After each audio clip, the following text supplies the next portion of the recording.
Hello everyone, welcome to my YouTube channel. Today we will do topic modern atomic theory जो +1 chemistry के book के अंदर first unit के अंदर topic दे रखा है some basic concept of chemistry जिसका नेम है फर्स्ट चैप्टर का. So let's do its feature. So as a result of discoveries in the beginning of 20th century by Sir J.J. Thomson, Rutherford, Neil Bohr and others, the Dalton atomic theory was reviewed and modified. हमने जो last previous lecture के अंदर किया था जो Dalton atomic theory थी, तो जो 20th सेंचुरी की जब स्टार्ट हुई तो सर जे थॉमसन, रदरफोर्ड, नील बोहर और ऐसे साइंटिस्ट ने क्या किया, इन्होंने रिव्यू किया जो डाल्टन एटॉमिक थ्योरी के अंदर जो ड्रॉबैक्स थे, जो भी उसकी लिमिटेशंस थी, और उनको मॉडिफाई करके एक न्यू थ्योरी फॉर्मुलेट की जिसका नाम दिया गया modern atomic theory.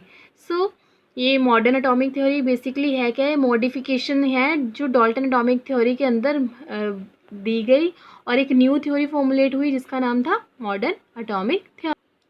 So modern atomic theory के जो मेन फीचर्स हैं उसको देख लेते हैं. मॉडर्न एटॉमिक थ्योरी हमें पता है कि डाल्टन एटॉमिक थ्योरी की मॉडिफिकेशन से न्यू बनाई डिस्कवर्ड की गई थ्योरी कौन सी थी, मॉडर्न एटॉमिक थ्योरी थी.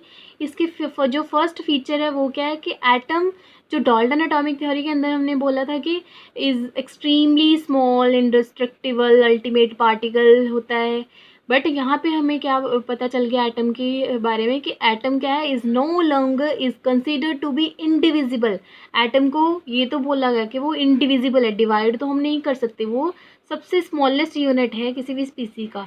बट इसके अंदर ये चीज़ इन्होंने क्लियर कर दी स्टडी के बाद कि एटम का स्ट्रक्चर क्या है, बहुत ज़्यादा कॉम्प्लेक्स स्ट्रक्चर होता है. बेशक वो बहुत स्मॉल है बट वो स्ट्रक्चर क्या होता है, बहुत कॉम्प्लेक्स स्ट्रक्चर होता है. और उसके अंदर फर्दर क्या होती है, सब एटॉमिक पार्टिकल्स होते हैं लाइक इलेक्ट्रॉन्स, प्रोटॉन्स, न्यूट्रॉन्स, ये सारे पार्टिकल्स उसके अंदर क्या होते हैं, प्रेजेंट होते हैं. जहाँ पे इलेक्ट्रॉन का चार्ज नेगेटिव होता है, प्रोटॉन का पॉजिटिव और न्यूट्रॉन हैज़ नो चार्ज. ऐसे ही इसका जो सेकंड फीचर है वो क्या है, that atoms of the same element may not be similar in all respect. Dalton atomic theory के अंदर बोला गया था कि atoms of the same element are considered similar in all respect like shape, size, mass. उन सब चीज़ों में वो क्या करते थे, सिमिलर प्रॉपर्टीज शो करते थे. बट मॉडर्न एटॉमिक थ्योरी के अंदर ये बताई गई चीज़ कि जो एटम्स है सेम एलिमेंट के वो सिमिलर नहीं होते. ज़रूरी नहीं कि वो सारी की सारी प्रॉपर्टीज़ उनकी सिमिलर हों जो सेम एलिमेंट्स के एटम होते हैं. For example chlorine. अभी क्लोरीन क्या है, दो आइसोटॉप्स के अंदर एग्जिस्ट करता है. एक है क्लोरीन विद एटॉमिक नंबर 35, दूसरा होता है chlorine with atomic number 37, atomic mass 37 AMU. तो यहाँ पे क्या है, एटॉमिक नंबर नहीं है, एटॉमिक मासेस है, सॉरी. सो वहाँ पे क्या हो जाएगा, यहाँ पे दोनों की जो मासेस है 35 और 37 होते हैं. तो क्लोरीन, ये जो दो आइसोटॉप्स होते हैं होते तो सेम एलिमेंट से क्लोरीन से मिलके बने होते हैं, बट उनके जो मासेस हो जाते हैं वो वाली प्रॉपर्टी क्या हो जाती है, डिफरेंट हो जाती है.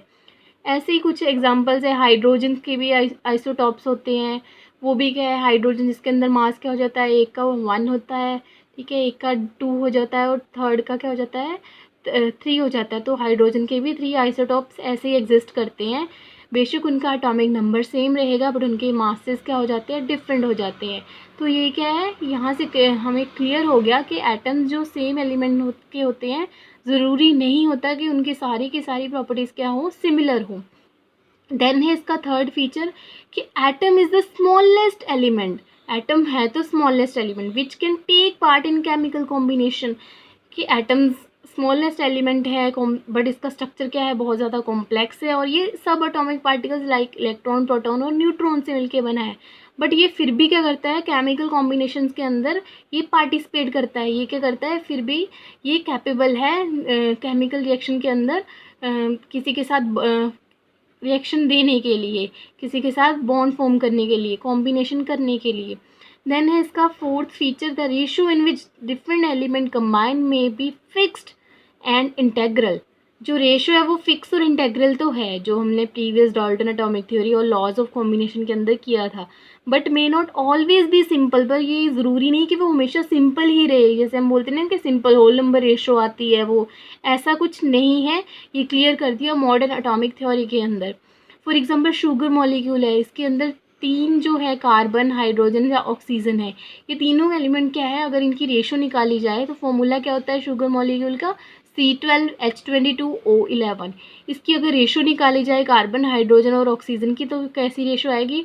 12:22:11, जो क्या है, एक सिंपल होल नंबर रेशो नहीं है, वो सिंपल रेशो नहीं है।